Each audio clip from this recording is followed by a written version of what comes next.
going, guys. So we're doing a Mercedes-Benz Sprinter. I think it's about a 2016 or so. Fairly wide range of this unit. This is the factory unit, so hasn't got too much going on. Pretty old tech.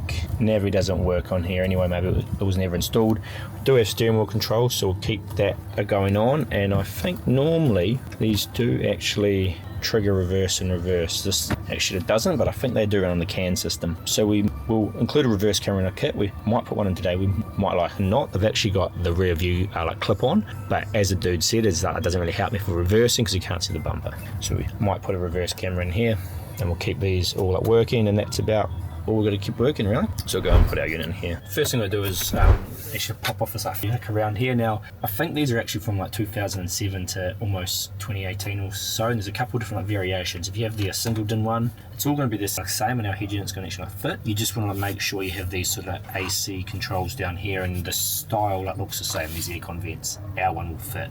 Even if you had this like a single din here and like a storage pocket, this here is actually the same size. If you do have the storage pocket one, that actually, I'll take you for the step, but that comes out before you do the top bit. So basically you just want to get your trim tool in the back here, come around and pop off all this, so fairly straightforward, and then get your hand probably in the bottom here of the trim tool, and that'll pop out. There's a small little plug here, which you can take this out. It looks like a squeeze in and release one, I would know. So out of this plug here, just a small flat head under here, and I'll lever up the plastic gently. Just has a small locking pin here that's just like catching, so if you just push up that there with a small flat head, that will pop off. That's just for that control there. Now you've basically got 1, 2, 3, 4 torque screws around here that are going to come out. If you had the din model, so the single din one, take out the storage pocket like first. It's actually got the exact same style, and then you do the radio. So you got T25 Torx size for these ones. If you don't have a Torx, the other local shop will sell a little kit of them. They're fairly handy to have these days because the majority of things have them at some stage. Now this whole radio will pull out, and just try and keep those screws if you can. There we go.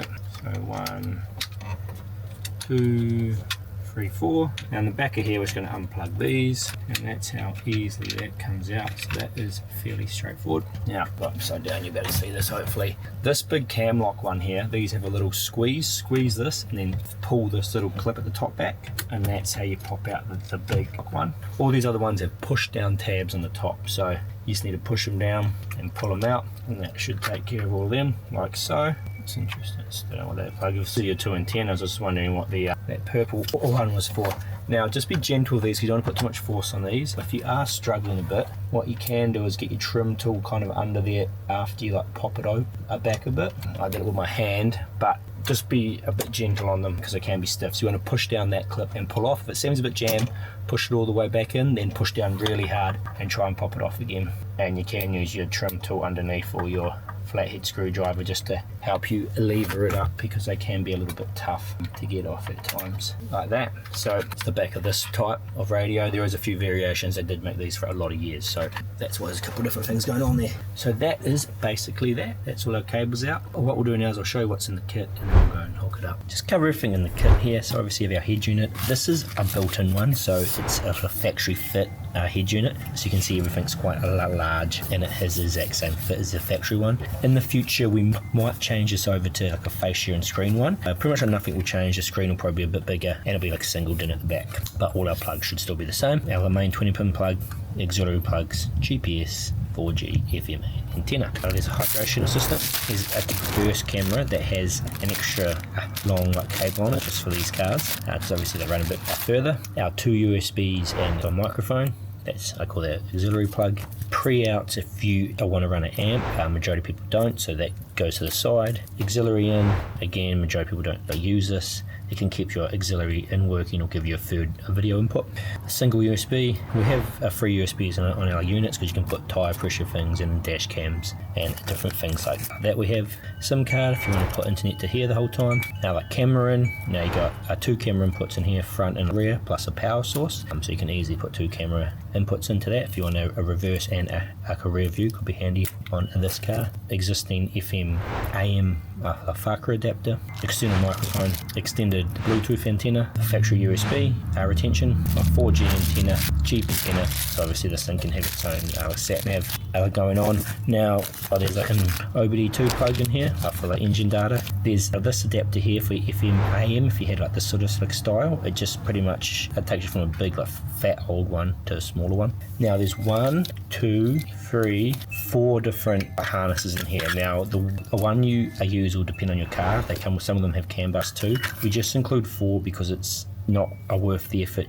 You can't work it out until you head unit out, so that's why there's 4. So I'll go through there and show you these, but we'll cover that in a second.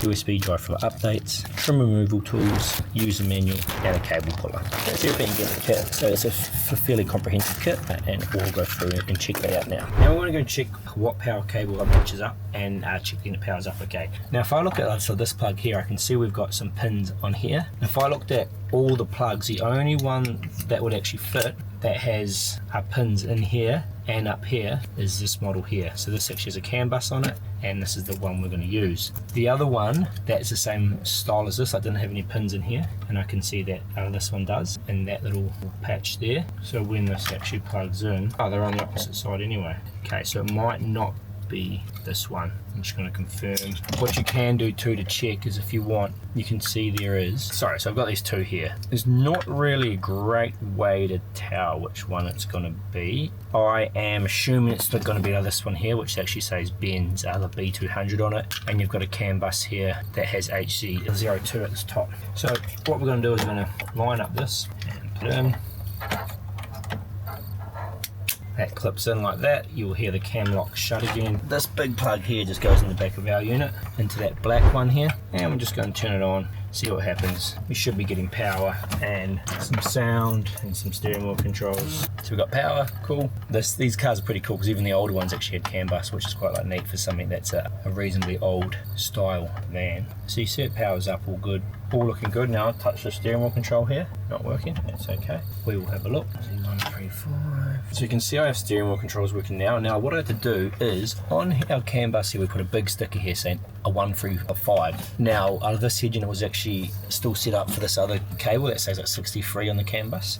So what you need to do is you need to come into settings, car infotainment. Sorry, this is a bit bad. The back door's open, the sun's coming in here. About device, setting icon, 8878, okay, and into CAN type. And you just want to type in, click this and type in so 135 and click OK, and then it'll go, then go save and reboot. The unit will reboot, and then you'll find your steering wheel controls will be working. And the other thing I'm also interested to see is if we get a reverse trigger on here, which we do, which is cool. So that means we only have to get power to the reverse camera. We don't need to actually get a trigger, so we can power a reverse camera from our head unit. Now the other thing to check is you got sound coming through. Sound's coming through, steering wheel controls, a reverse trigger, so we're all good here actually. What I normally do now is I will probably go and run the reverse camera, and then we'll come back and finish up all these cables. You can see at the top there we've got that current reverse camera, but it's only really good for rear view. You can't actually quite see down. Now what we might do in the future in the kit, we don't have it at the moment, but we'll try and get direct replacement for this light, so you can actually unscrew this, put a light with embedded camera in it. Now if we can get the one that has the embedded reverse and rear view, so dual camera, that'd be the perfect option. So in the future, if we do have that, you just unscrew this, have to get into the sort of actual wires behind there and sort of run those back to the head unit. Kind of the same as what we're doing right now, but we'll just say that might be an option in the future. We might also have as an actual add-on. But anyway, we're going to put it above the number plates on the other side of this door. So what we've done is we've pulled this door off, so this all just has clips in it. Some of them are pretty stuck, so I don't know, there's not really a great way around that. You got to get them all out before you put them back in. That is just something you'll have to cover. Normally they're quite strong, so I'm not sure why that happened. That's all right. So you got to pop all those back out before you put them out. And to get these things off, you can pretty much pull them with your hand or get the trim tool in and try not to leave them. I actually got the trim tool in and did a few manually as well. And that is the trim tool that has a little fork on the end. So the fork kind of goes in there and levers it off. Then we've popped off that there. These just pull off. I'm going to put the cable through through there. And what we want to see is we want to basically get down here, because that's where we want to come out to, out like that hole there. There is a current one going there for the lights on the back here, so that's where we're going to get it through. So we've popped off this part apart here, because we actually want to put the camera right on the end here, so we're going to drill a hole to put the other wire through here, and then put the other wire back through that same spot. It just has two 10mm nuts on either side that you have to take off, and then a few clips. So if you get your trim tool in here, and then pop it down after you've taken off the two 10mm nuts on each side. See through here, that's where the 10mm were, and then there's a clip, 1, 2, 3 clips that have to come off. So the next step was I put a small hole in here to run the cables through. Those cables go back for that same grommet, and I've screwed the camera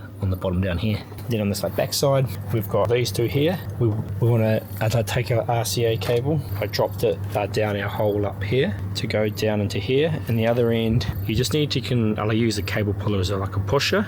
I'll tape it up and push it through this little thing here. Now you will need to lube this up, so dishwashing soap or silicone spray if you have it, otherwise it'll be a hard time. So the trick is to lube it up. Now what I'm going to do, I'm actually going to leave it here and then test it all works fine. So I always like to test things before you get too carried away and forget where you're up to. So what I've done here is the RCA into here, the DC one into here, and you can see I've connected these two red wires together. So that's actually putting power down here now from our head unit. That's what we want to do. I always twist and tape to test, because then it will just twist if it's going to be hanging free, because then I actually know that they are connected. This here you can ground, you can put a chassis ground, and that'll be fine, or sometimes don't even need it because it's actually getting ground from the video cable. Then basically I'll run this cable down the middle, and then what we do here is we get our radio, and we get our camera input one, which is this cable here, and that FCAM 12 volt out I put to that same red one at this end. So that's going to send power down the camera. Purple cam in, that's all plugged into there, and then just power it up and checks it all works. I've already powered this up and it all works sort of fine, but I'll just show you again. That the wire is going to have 12 a volt on it, so our best practice is to tape it up, is to actually tape it up, or just make sure it's not touching anything. So there we go, it's on there. Come into reverse. The reverse triggers from the CAN bus, and the image is from there. If the image is all squiggly, it could be because of that's the factory camera setup. Click and hold, click on the settings, 4 zeros in here, click OK, and so go across the top here until you see a 1080p 24:5 AHD, and then click that little clipboard type thing, and that'll save that format, because it could still be set from the factory camera format. Some of these have a factory camera on them, which would be CVBS. So all working now. Basically we can just run that camera down, that camera cable, which should all be pretty straightforward. So we're going to take it from here. We're going to run this down the car. Again, up to you where you run it. Depends what sort of build you got in the back there, but obviously I need to get it behind the dash, coming out here. All right, so now we'll come in here and we'll do the auxiliary cables. So we got now GPS. This just needs a clear view of the sky through the windscreens are fine. So that's it there. Blue Fakra plug out at one end. So you could go right here, it's going to be all okay. Just the only thing is, if you put an iPad in here or something metal all the time, probably not the best spot to put it. These cars actually quite a few European cars are built up in here. You can't really get too many places. So you want to just have a look somewhere where you can get it. That'll be okay. Even coming in here, you might find it's a bit tight straight up under there. Oh no, there's a spot under there, you have enough. I'm going to put it straight under here for now. I want to slide it back down as far as I can get. If you do put steel things in here, you might have to run it down to one side and put it up under the dash under here somewhere. If it's just paper and stuff above it, it's not going to affect the GPS reception, so that'll be okay. So that's going to go in there. I'm probably going to push that as far back as I can, and that's the GPS in there. Again, handy if you want to use offline map, or use Android on the actual system. It just runs Android like a tablet, so it has its own GPS, so you could install off-road maps or whatnot on there. 4G antenna, again, can go somewhere the same, so they can be close to each other, that's fine. Ideally not touching, but close is all good. So again, I'm going to put it up under here. The 4G antenna is a bit the same as your phone. Your phone will get reception pretty much when it is there. Now we do have a USB retention cable which would make me think this car had a factory USB plug, which I cannot see anywhere. I'm not going to hook it up because according to what I have, this here, this sort of like 4-pin purple one, I've got the retention cable here for the USB, so I'd plug that into here and put this into one of our USBs, and then we would retain that factory USB plug and it'll be going through to our head unit. But I cannot see it, so I'm just going to run our ones out somewhere, probably into the glove boxes where I normally run majority of things. Glove box is not super easy to get to, but what you can do is you can get the cables all the way up down here into the passenger footwell, and then you can come up behind the glove box. Yeah, I'm not sure that factory USB where it could be. We'll see if we can get some panel blanks for here for a dual rocker panel. If we can, we'll add those in the kit in the future, and you will see those there. So these I'm going to also run down to that passenger footwell, and the other thing I'm going to go in the other glove box. The other thing I'm going to put in there is the third USB and the SIM card plug, so I can do all those at the same time, because I think the cable puller should have enough room to pull them all through. And we'll pull from the smaller plug ends first, the ends that plug into the back of the head unit. So let me just get the cable puller and I will show you that. But basically we're going to stretch them all out, so we're sort of pulling these from the bottom down here.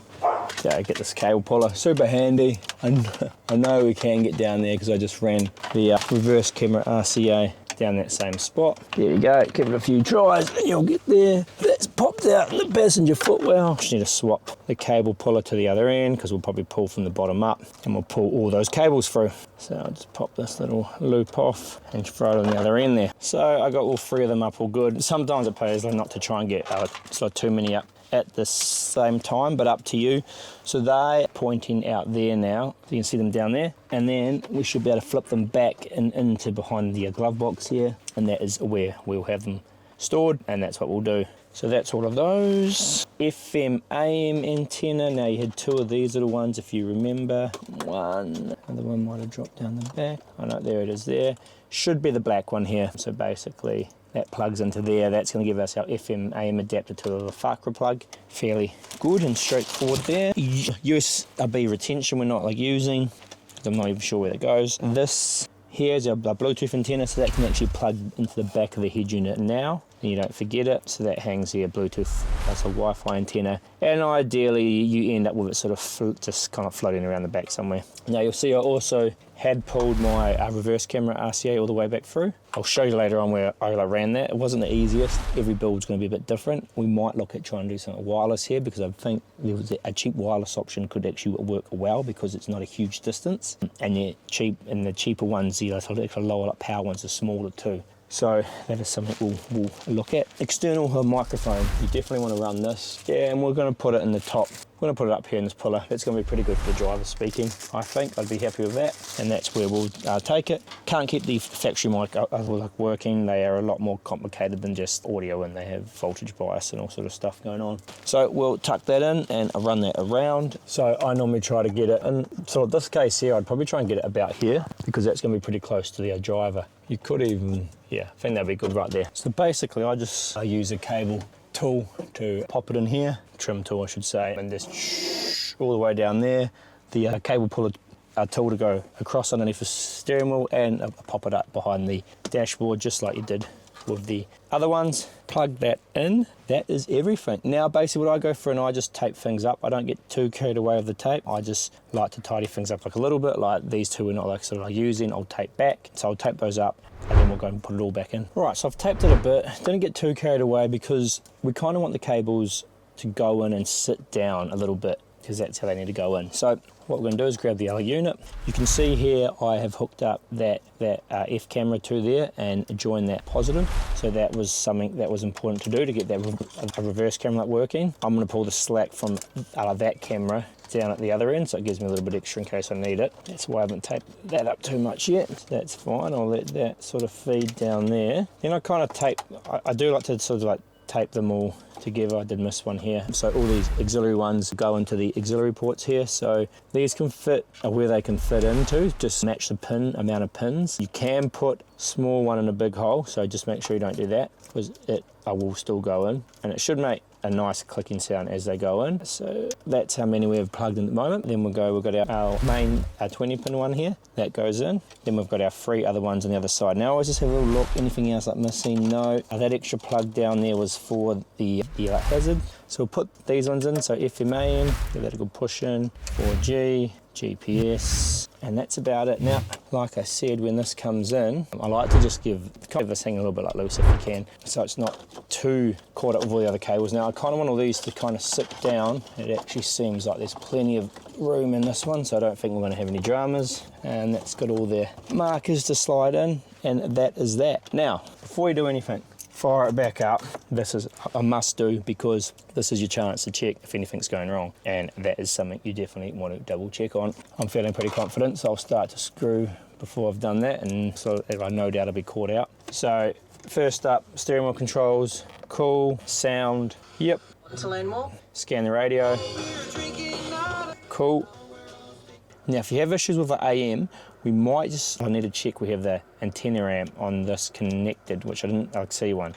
So I will check that. Then we want to go, obviously, put our lights on, check out reverse, and we're still getting our reverse trigger, and I haven't got it plugged in, so I need to plug in the camera, and I'll make sure the camera's working. So basically sound, steering wheel controls, reverse camera, and so then you're sort of good to go. Now is also not a bad time to hook your phone to Bluetooth, actually get CarPlay or like Android Auto are working, and just make a test call, just make sure it's all sounding okay. Right, so we've worked out the AM issue. This black and white stripe of wire here that was actually in this quad top right hand pin was the antenna amp power supply. So we put our antenna amp other wire to that, and now we have good AM radio. Now all these cars can be different.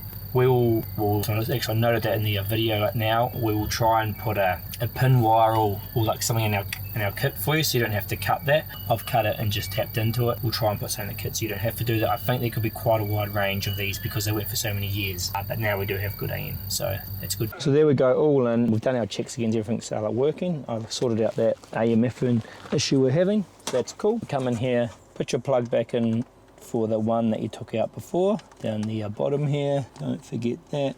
Don't try and put it in the wrong way. Don't forget that. Plug that in. Check your hazards are working. Your 4 screws are in. This here, just line it up and it'll all click back in nicely. Oh, hit the off button there.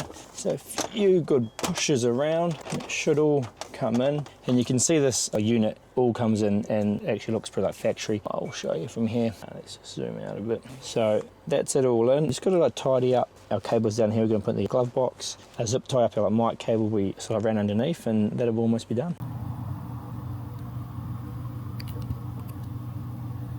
There's the reverse camera there, all looking pretty good. That's us all done there. So we've got the steering wheel controls working, got the wireless CarPlay hooked up. It means you go, hey Siri, you can see the Siri's just kicked off there, we don't want that. Apple CarPlay working, steering wheel controls. We've run our extra cables into the glove box. We installed the reverse camera just down the back there because they already had a rear view camera, but they couldn't actually see the backlight bumper, so now they can see that. And that is basically our unit. So obviously that's the Android homepage, and you have different apps in here. Everything works as it should, and that's how it's installed. So the install is pretty straightforward. The reverse camera might take a bit of time, and we might have a few different options for that in the future to hopefully help you out with a rear view and a reverse camera. Any other questions, reach out to us and we'll better help you out. Cheers.